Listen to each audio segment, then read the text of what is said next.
Man, it's been a while, hasn't it? It's 405 days since I quit drinking, and things are going pretty good. The cravings are rarely ever there. I still do have them occasionally, and I still do have those thoughts of I'd like to get a buzz on, and it sucks that I can't. But there's not really a craving that makes me freak out or anything.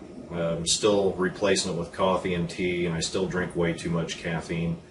But really, it's gotten a whole lot easier. It's become normal, and I've warned about this before, but it's important that you know that once you get into that normal phase where not drinking is a normal, average, everyday way of life, that's when it becomes really dangerous, because you can easily convince yourself that it's okay to go ahead and pick up a six-pack or a pint of vodka or whatever your drink of choice was, and hit that again thinking there's nothing wrong with it, that you're not going to slip. But the problem is that you are going to slip if that happens.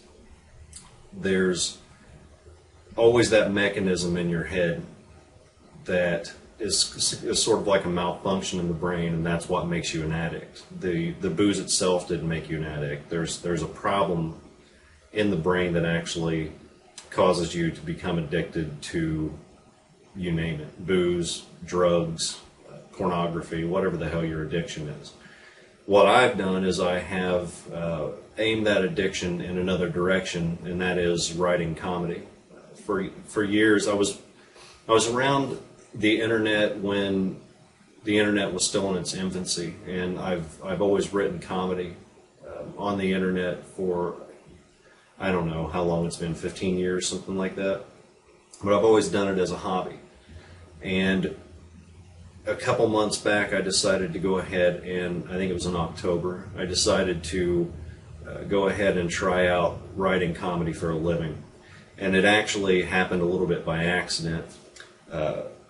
I had a back injury at work, and what happened was it wasn't one of those where you bend over and then your back goes out. It started with some muscular problems and possibly some nerve problems in my spine, and it started hurting gradually. And the more I worked, the worse it got, to the point to where I couldn't walk more than 30 feet at a time.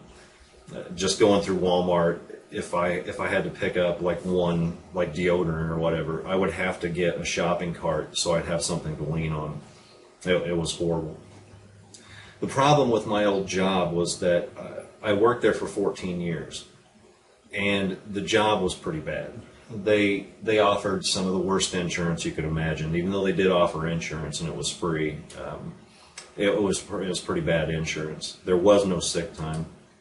You did get vacation time. You got 1 week per year after you've worked there for 1 year. The problem is I'd already used up my vacation time, and since there was no sick days, my back was going to put me out for, well, it ended up putting me out for about a month to a month and a half.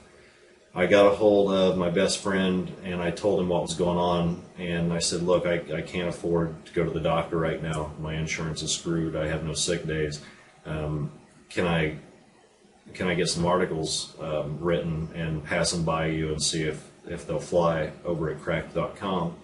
And he said, sure, and he put me through the same process as every other writer, but it was a way for me to make some extra money so that I didn't go broke while my back was screwed. It turns out that I ended up getting a couple of articles published right away. One of them hit, I think it's up around 2 million hits now, right around Halloween. And in November, I turned my attention to comedy writing, and it ended up getting, or my addiction, pardon me, towards comedy writing, and I got 6 feature articles published in November, which is, I believe, if we're not mistaken, I think that's a record for Cracked. And so I've begun writing fairly regularly for them. I turn in at least an article a week, sometimes 2 articles per week. I've gotten quite a bit bought off of me so far. But it's a way to take that mechanism in your head that causes you to become addicted to certain things, and Instead of allowing myself to become addicted to bad things, I've allowed myself to become addicted to good things. The money that I'm making from writing isn't spectacular money, but it's what I was making at my old job. And at least with this money coming in from comedy writing, as long as I could match what I was making on my old job at a minimum, then I'm at least making a lateral move in a direction that I want to go into.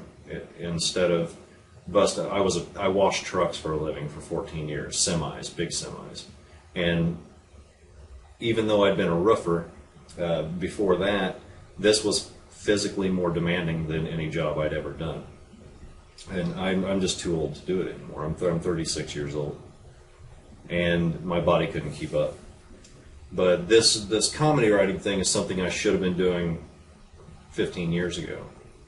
And I'm glad that the back thing happened, and I'm glad that I do have that addiction part of my brain in there, as long as I point it towards the right things. So I'm just telling you this for maybe some inspiration. If you've got a hobby that you like to do, or you've got a job that you really like, or you're considering getting another job in a field that you really like, you use that use that addiction part of your brain and point it in that direction. And I'm telling you, once your mind locks on to something that you really enjoy like that, it makes it so much easier to get past booze addiction or drug addiction or smoking, because you're so goddamn busy with the new hobby and the new job that you don't even really have time to even stop and think about booze. For those of you who have joined in, I wanted to wish you guys luck. And again, at that thread in cracked.com forums, that's still going on. We still have people joining every day. I wrote an article about quitting drinking. It's actually I'll put the link in the description of this video, but it's things that they never told you about quitting drinking. And I tried to interject some comedy into it, but I also tried to keep the subject matter very serious and true to quitting addictions.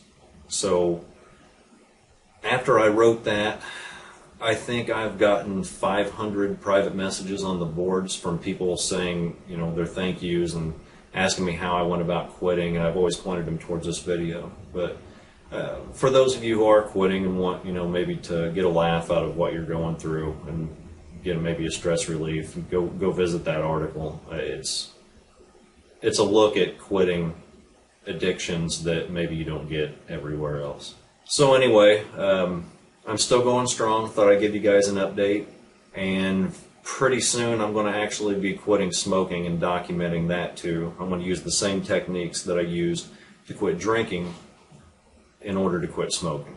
That one's going to be rough. I've smoked for a very long time, and I get incredibly bitter and irritable and just flat out almost violently angry whenever I quit smoking. So we're going to try utilizing the same steps that I use for quitting drinking in order to quit smoking, but we'll talk more about that later. Anyway, good luck to the people who are joining in and quitting their addictions. And if you guys ever need anything, again, stop by the forum. It's called the PWOT Beer Off, the real version. And it's right in general discussion in the forums of crack.com.